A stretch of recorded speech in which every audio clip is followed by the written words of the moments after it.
الحمد لله وكفى وسلام على عباده الذين اصطفى أما بعد أعوذ بالله من الشيطان الرجيم بسم الله الرحمن الرحيم وذكر فإن الذكرى تنفع المؤمنين سبحان ربك رب العزة عما يصفون وسلام على المرسلين والحمد لله رب العالمين اللهم صل على سيدنا محمد وعلى آل سيدنا محمد وبارك وسلم اللهم صل على سيدنا محمد وعلى آل سيدنا محمد وبارك وسلم اللهم صل على سيدنا محمد وعلى آل سيدنا محمد وبارك وسلم مقصد زندگی اللہ کی بندگی اور مقصد حیات اللہ تعالیٰ کی یاد نہ ہم اپنی مرضی سے دنیا میں آئے اور نہ اپنی مرضی سے دنیا سے جائیں گے اللہ تعالیٰ نے حکم فرمایا تو آگے اور اللہ تعالیٰ حکم فرمائیں گے تو چلے جائیں گے نہ آنے میں ہماری مرضی کا کوئی دخل نہ جانے میں ہماری مرضی کا کوئی دخل عقل مندی کا تقاضا یہ ہے بیچ کی جو زندگی ہے وہ بھی ہم اللہ کی مرضی کے مطابق گزارے یہ عاجز کہا کرتا ہے جس وقت ہماری پیدائش ہوئی تھی تو کسی نے دائیں کان میں اذان اور بائیں کان میں تکبیر کہی تھی ہم میں سے کوئی ایک بھی ایسا نہیں ہے جس کے کان میں اذان اور تکبیر نہ پڑے گی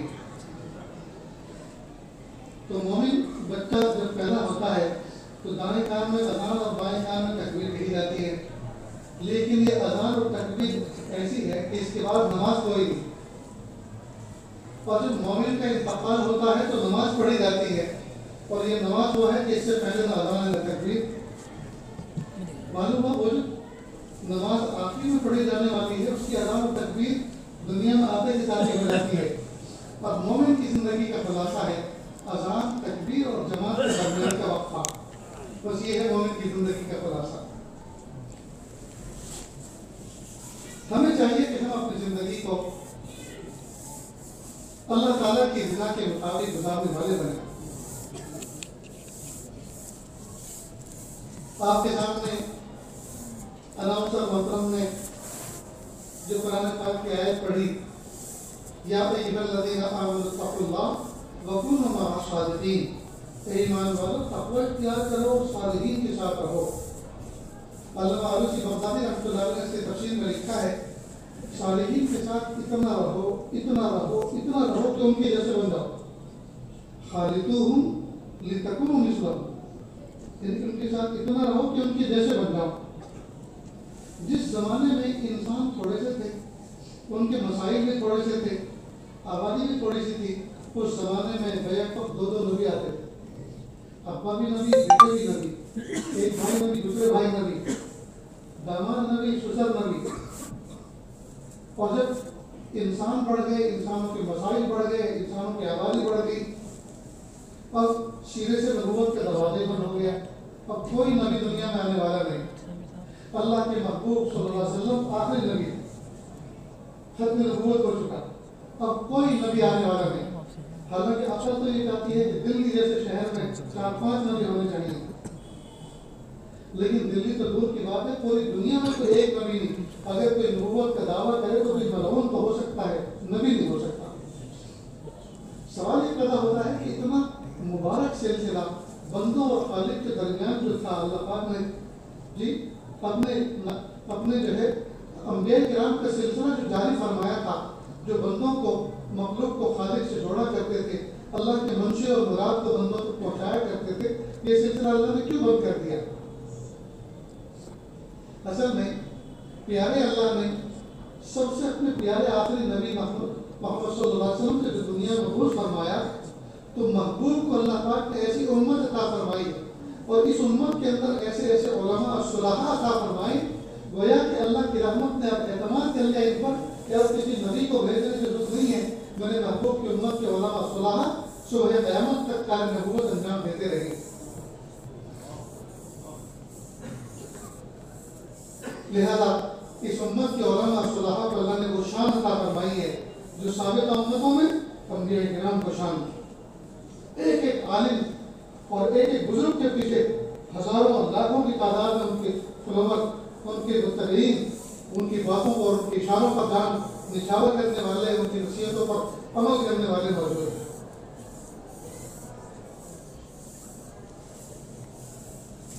آج کل باوجود یہ کہ علماء محنت کر رہے ہیں، اسباب و وسائل پہلے کے زمانے کے مقابلے میں اب بہت اچھے ہیں۔ یہ لوگ یہ سکھا تو کتنا پیٹرول خرچ کرنا پڑتا تھا بولنے والے کو، کتنے زور لگتے تھے۔ اللہ کا شکر ہے، اللہ پاک نے ایسے ایسے سسٹم بنا دیے ہیں کہ یہ آواز دور دراز تک پورے شہر میں پہنچے گی۔ شہر تو دور کی بات ہے، اگر آن لائن اس کو پروگرام کو لائیو کیا جا رہا ہو، پوری دنیا کی گوشے میں بیٹھ کر اسی لمحے کی گھڑی یہی آواز سنی جاتی۔ تو اللہ پاک نے اگر انسانوں کے جسم کو کمزور کیا تو اسباب کو اتنا قوی کر دیا، اس میں تو شکر کریں۔ تو باوجود اس کے کہ علماء رات دن محنتیں کر رہے ہیں، اسباب وسائل استعمال ہو رہے ہیں، لیکن نفع کیوں عام نہیں ہو رہا؟ اس کی بنیادی وجہ دوستوں اس پر غور کریں کہ اتنے بڑے مجموعے میں یہ آج آپ کے سامنے بات کر رہا ہے۔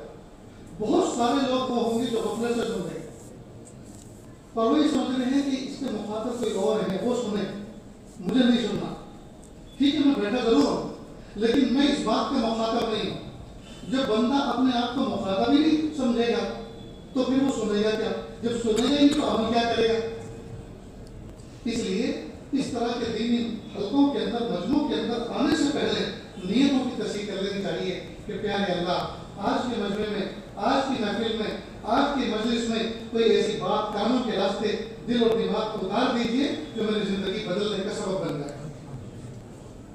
اگر ہر بندہ یہ نیت کر کے بیٹھے اور طلب کے ساتھ، اخلاص کے ساتھ بیٹھے تو ضرور اللہ تعالیٰ اس کے حصے کی کوئی بات ایسی کہلوائیں گے کسی نہ کسی سے جو اس کی ہدایت کا باعث بن جائے۔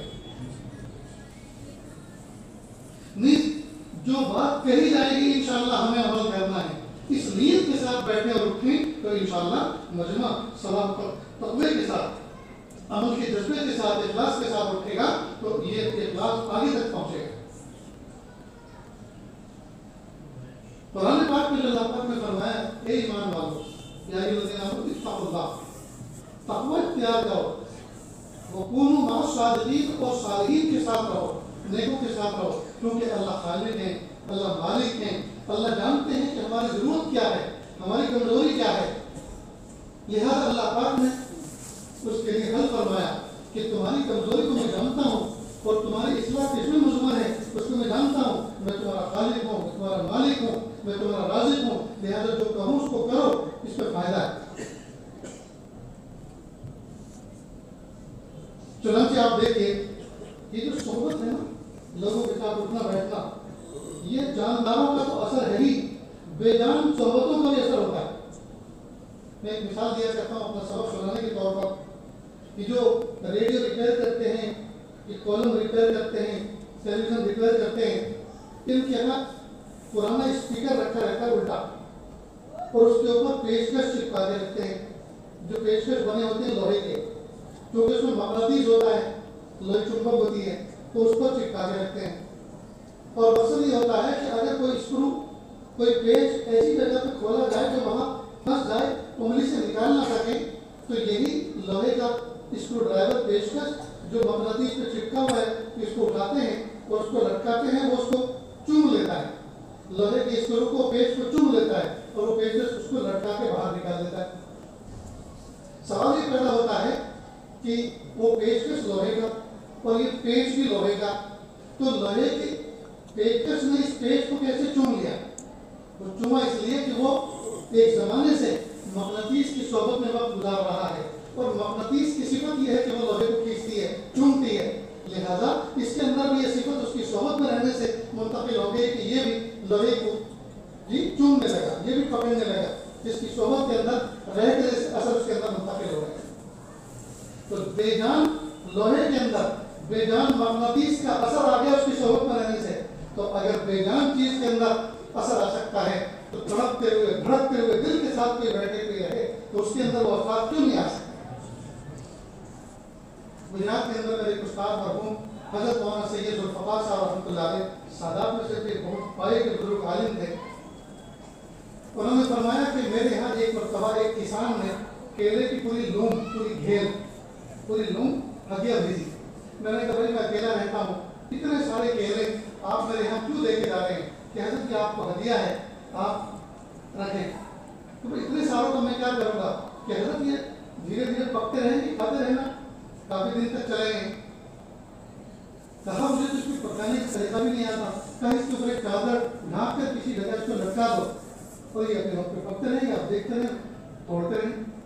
کہا جس جگہ میں نے اس کو لٹکایا وہ میرے گھر کے اندر غسل خانے کے راستے میں جگہ تھی. تو میں جب بھی وضو کرنے جاتا تب بھی دیکھ کے جاتا, جب وضو کر کے آتا تب بھی دیکھتا کہ کسی نہ کسی سمت سے کوئی نہ کوئی پک گیا ہو تو توڑ لاؤں. 3-4 دن گزر گئے, وہ ہرے تھے, بجائے ہرے سے وہ کالے ہونے کو شروع ہو گئے, لیکن پکنے کا نام نہیں. تو میں نے وہ بچہ جو ٹفن لے کر وقت سے آتا تھا اس کو کہا بیٹا وہ جو بازار میں ریڑھا لے کر کیلے لے کر کھڑا رہتا ہے کیلا بیچنے والا, اس سے پوچھو کیلے کیسے پکتے ہیں. اور اس نے جا کے اس بچے نے اس سے پوچھا, اور اس کو یہ فکر ہوئی کہ کوئی دوسرا بھی کیلے کا کاروبار کرنے والا آنے والا ہے, کیوں پوچھ رہا ہے؟ کہا کیوں؟ کہا استاد کے ہاں کسی نے ہدیے میں پوری لوم کیلے کی پوری گھیر بھیجی ہے, تب وہ پک نہیں رہی, حضرت اس کو پکانا چاہتے ہیں اس لیے پوچھ رہا ہوں. کہ ٹھیک ہے اثر کے بعد آنا. دوپہر کو پوچھا اس نے, تو اثر کے بعد یہ بچہ گیا, اس نے ایک چھوٹی سی پڑیا ایک مسالے کی دی اور کہا جاؤ وہ جو پوری لوم ہے اس کو کسی جگہ گھسا دینا, چادر ڈھانک دینا, اور رات کو یہ عمل کرنا, صبح کو سارے کیلے پکے ملیں گے. اللہ کی شان, انہوں نے ایسا کیا.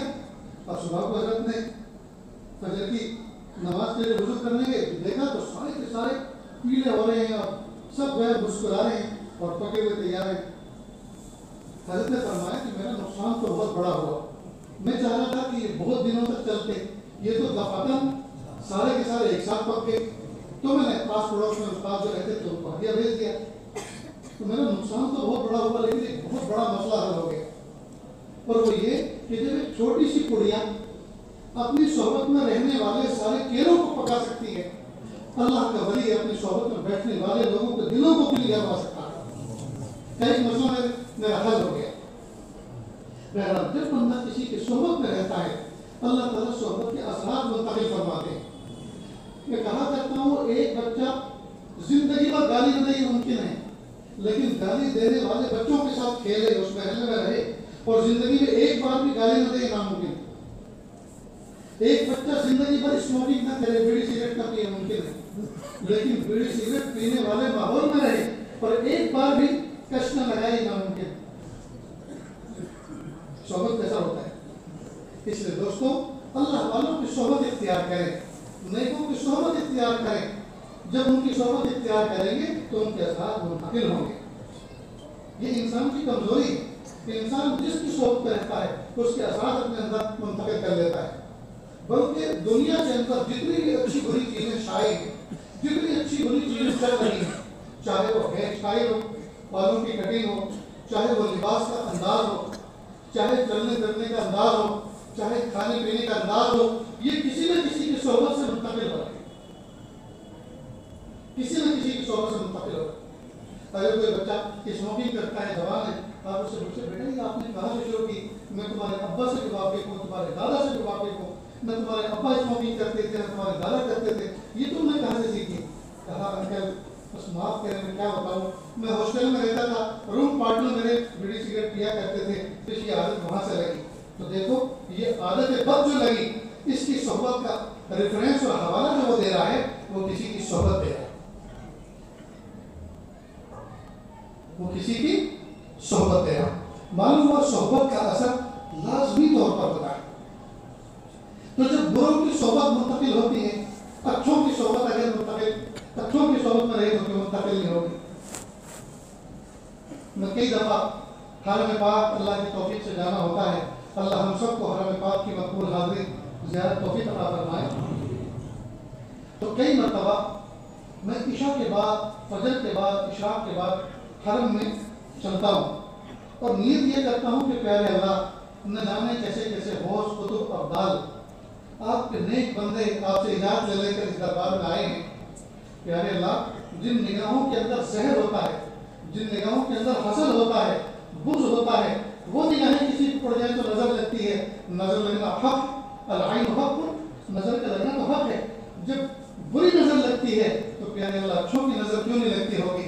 مجھے کسی اچھے کی نظر لگا دی، کسی اچھے کی نظر لگا دی. اور دوستو اچھوں کی نظر میں رہنا سیکھو، اچھوں کی نظر میں رہنا سیکھو. جب اچھوں کی نظر میں ہم رہیں گے اور ان کی نظریں ہم پر پڑیں گی تو انشاءاللہ کسی نہ کسی دن تو نظر کام آ ہی جائے گی. تیرا علاج نظر کے سوا کچھ اور نہیں. تو قرآن پاک میں اللہ پاک نے فرمایا کہ ایمان والو تقوی اختیار کرو، اور تقوی اختیار کرنے کا آسان طریقہ یہ ہے کہ صالحین کی صحبت اختیار کرو. جب ان کی صحبت میں رہیں گے تو اللہ تعالیٰ تقوی منتقل فرما دیں گے، تقوی کو سمجھا دیں گے، یہ مزاج بنا دیں گے جی کہ تقوی کے ساتھ کس طرح سے زندگی گزاری جاتی ہے. تقوی کا مطلب یہ ہے کہ دوستو ہم احتیاط کے ساتھ زندگی گزاریں، اللہ کی ناراضگی سے بچیں، اللہ سے ڈریں. لیکن ڈرنے کا مطلب یہ نہیں ہے کہ نعوذ باللہ اللہ کے تصور کو ڈینجر شکل کا تصور قائم کر لیں. گویا اللہ تعالیٰ نعوذ باللہ ہر وقت ڈنڈا لے کے کھڑے وہ ہر وقت دے لپیٹ. نہیں، یہ تصور نہیں. جس طرح سے ایک بچہ اپنے باپ کی نافرمانی سے ڈرتا ہے، مثلا کوئی بچہ ہے پیار محبت میں پالا بڑا ہے، اب وہ کوئی ایسی شرارت کر دیتا ہے، اس کے ساتھی بچہ کہتے ہیں تمہارے ابو سے کہوں گا، تو کہتے ہیں نہیں پلیز میرے ابا کو مت کہنا، میرے ابا کو مت کہنا. تو کیا اس کا ابا شوگر ہے، اس کا ابا کوئی ڈون ہے، اس کا ابا کوئی ڈاکو ہے، اٹھا کے پھینک دے گا؟ کیوں اتنا ڈر رہا ہے؟ تو وہ اس کی ظلم سے نہیں ڈرتا، اس کی سختی سے نہیں ڈرتا، بلکہ باپ کی شان میں گستاخی سے ڈرتا ہے کہ جب ابا کو پتہ چلے گا کہ تمہارا بچہ ایسا ہے، ابا کو تکلیف ہوگی اور میرے پیارے ابا کو تکلیف ہوگی، میں اس بات کو پسند نہیں کرتا. تو اس کے عظمت اور ادب اور احترام کی وجہ سے اسے ڈر رہا ہے، نہ یہ کہ وہ سخت مزاج ہے، درست مزاج ہے، وہ اٹھا کے پٹک دیتا ہے، ہاتھ پیر توڑ دیتا ہے، نہ یہ کہ وہ ظالم ہے، بلکہ اس کے ادب اور احترام کی وجہ سے. تو ہم اپنے اللہ کی عظمت کی وجہ سے اس سے ڈریں کہ جس رب نے کھانا سکھایا، جس رب نے دھرتی پہ چلنا سکھایا، جس رب نے عزت والی زندگی عطا فرمائی، جس رب نے بھوک کا کھانا دیا، پہننے کا لباس دیا، جس رب نے عزتوں کے ساتھ جینا سکھایا، اس رب کی ہم نافرمانی کریں، اسی کا کھایا، اسی کا دیا وہ کھائیں، اسی کا دیا وہ پئیں، اسی کا دیا وہ پہنیں، اسی کی دی عزتوں کے ساتھ زندگی گزاریں اور پھر اس کی نافرمانی کریں، تو اللہ کی نمک حرامی سے، اللہ کے حکم عدولی سے ڈریں. یہ ہے تقویٰ، یہ ہے تقویٰ. ہم اللہ کی نمک حرامی نہ کریں، اللہ کی نمک حرامی نہ کریں. تو اس تقوی کے ساتھ جب زندگی گزاریں گے دوستو تو انشاءاللہ زندگی ہماری نافع بنے گی، ہمیں تو بھی نفع ہوگا، اور ہم جدھر سے گزریں گے، جن علاقوں سے گزریں گے، جس ماحول میں رہیں گے، جو ہمارے پڑوس میں ہوں گے، جو ہماری صحبت اختیار کریں گے، اللہ تعالیٰ ان کو بھی نفع پہنچائیں گے. گویا مومن کا وجود سراپا نافع بن جائے، نفع بخش بن جائے. اس کے لیے ضرورت ہے دوستو کہ ہم علم حاصل کریں. اب علم حاصل کرنے کے لیے اللہ پاک نے ایک ذریعہ تو بنایا ہے، یہ مکاتب اور مدارس کا وجود، کہ ہم ان کے اندر اپنے بچوں کو بھیجیں اور یہ بچے جی دین کی تعلیم حاصل کریں. اس لیے کہ یہ بچے دین کی تعلیم حاصل کریں گے تبھی ان کا ایمان محفوظ رہے گا. ورنہ یاد رکھیں اگر یہ مدارس مکاتب کو آباد نہیں کریں گے اور مدارس مکاتب میں جا کر دین کو نہیں سیکھیں گے، عقائد کو محفوظ نہیں کریں گے، تو کوئی گارنٹی نہیں کہ آگے یہ یہودی بنیں گے یا عیسائی بنیں گے یا مشرک بنیں گے. اللہ حفاظت فرمائے. اس لیے ہم اپنے بچوں کو جو بھی وقت دستیاب ہو، چاہے وہ مغرب بعد کا ہو، چاہے فجر بعد کا ہو، چاہے جو بھی وقت ہو، ہم اپنے بچوں کو دینی تعلیم سے وابستہ کریں، دین سے محروم نہ کریں، مکاتب کو سسٹمیٹک بنائیں، بہترین نظام بنائیں. اور بڑے علماء بزرگوں کی صحبت اختیار کریں، جماعتوں میں جائیں، اپنے اندر طلب پیدا کریں، اور طلب پیدا کرنے کے بعد مسائل پوچھ کر عمل کریں. مسائل پوچھ کر جو آدمی جو کام کرتا ہے اس لائن کے مسائل اس کو معلوم ہونے چاہیے. ایک آدمی مرغی ذبح کرنے کی دکان قائم کیے ہوئے، تو اس کو چاہیے کہ مرغی ذبح کرنے کے جو ضابطے ہیں، شریعت کا ذبح کرنے کے اصول اس کو سیکھے، اس کو معلوم کرے، اور کیا کیا اجزاء اس کے حلال ہیں، کیا کیا حرام ہیں، ان کو سمجھے پہچانے. ایک آدمی بال کاٹنے کی دکان لے کر بیٹھا ہے، تو اس کو چاہیے کہ وہ شریعت کے روح سے سمجھے کہ بال کاٹنے کا طریقہ کیا ہے اور کون سا طریقہ حرام ہے، اور کہاں کے بال کاٹے جا سکتے اور کہاں کے نہیں کاٹے جا سکتے. بہت سارے حجام ایسے صاحب نسبت گزرے ہیں کہ انہوں نے زندگی میں کبھی کسی کی داڑھی نہیں تراشی، داڑھی نہیں تراشی، دکانوں پہ لکھ کے لگا رکھا تھا کہ یہاں داڑھی نہیں تراشی جاتی۔ ایک آدمی سنار ہے تو سنار کو اپنی لائن کا علم حاصل کرنا فرض ہے کہ وہ مسائل پوچھے کہ سونے کی تجارت کس طرح سے کی جاتی ہے۔ ایسا نہ ہو کہ ہم محنت کر رہے ہوں صبح سے شام تک، شام سے صبح تک، اور محنت کرنے کے باوجود ہم حرام لے کر اٹھے۔ دوستوں بعض تاجر ایسے ہوتے ہیں سبحان اللہ رشک آتا ہے ان کو۔ میرا 1998 میں پاکستان جانا ہوا، حضرت حکیم اختر صاحب رحمۃ اللہ علیہ کے خاندان میں 10-11 دن میں کراچی میں گلشن اقبال میں رہا۔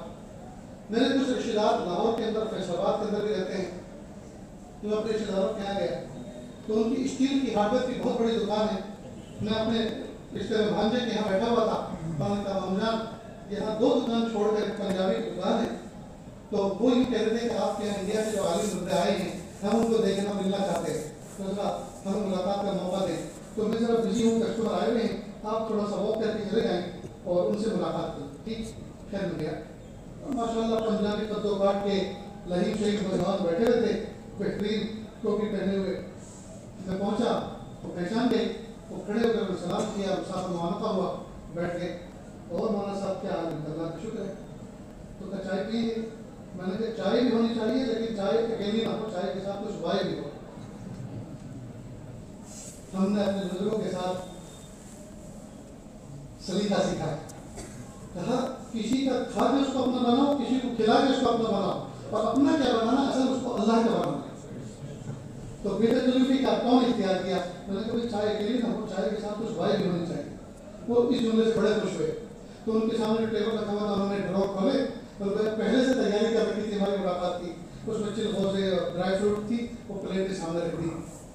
پھر وہ اسکرولنگ کرسی تھی، ایسے اس نے گھمائی اور ایک کونے میں گیس کے سلنڈر کے اوپر چولہا فٹ تھا، چھوٹا سا فریج کھولا تو اس میں سے کچھ برتن نکالا، اس پہ رکھا اور گیس چالو کیا، چائے پکانی شروع، گرم پانی کرنا شروع کیا، بڑے بڑے کپ رکھ دیے، گرم پانی اس میں ڈالا، اور چائے کی جو وہ ٹی بیگ آتا ہے میں اس کو تعویذ والی چائے کہتا ہوں، اس میں وہ ٹی بیگ ڈال دیے، اب سب نے گرانا شروع کیا۔ اس لیے ان کا ایک بہت بے تکلف دوست آیا، اس نے مجھ سے مسافہ کیا، ان لوگوں نے میرا تعارف کرایا ان کے سامنے۔ خیر میں کافی دیر تک اس کو کھولے دیتا رہا، تو میں کہا بس مولانا نکال دیجیے، اب تو یہ مر گیا ہوگا۔ میں اس طرح ذہن لے گیا کہ ایک چوہا تھا اور آپ پکڑ کے اس کو ہلا رہے تھے، ڈبو رہے تھے۔ خیر میں نے ان سے کہا کہ ایک بات آپ سے پوچھوں؟ کہ جی پوچھیے۔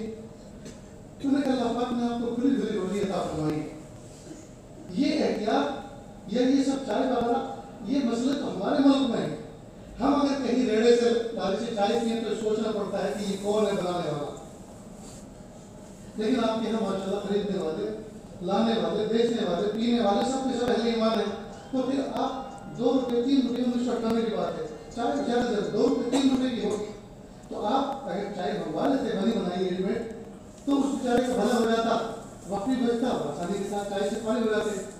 تو اس نے جو بات کہی آگے کہ وہ سننے کے قابل ہے۔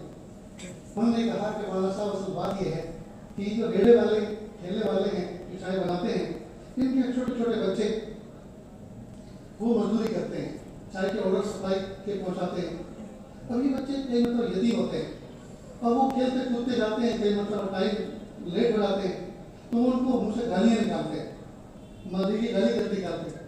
اب ہماری چائے بن رہی ہے، ہمارے حلال پیسے ہیں، اور وہ گالی دے رہا ہے، اور گالی کے برے اثرات ہماری چائے میں پھر ہمارے گھر پر آئے، تو پیسے دیں ہم حلال اور چائے آئے ہمارے حرام اور مشتبہ، تو ہم اس چائے کو پینا پسند نہیں کرتے، ہم اپنی چائے خود بناتے ہیں، ان لوگوں کے ہاتھ کی چائے نہیں پیتے۔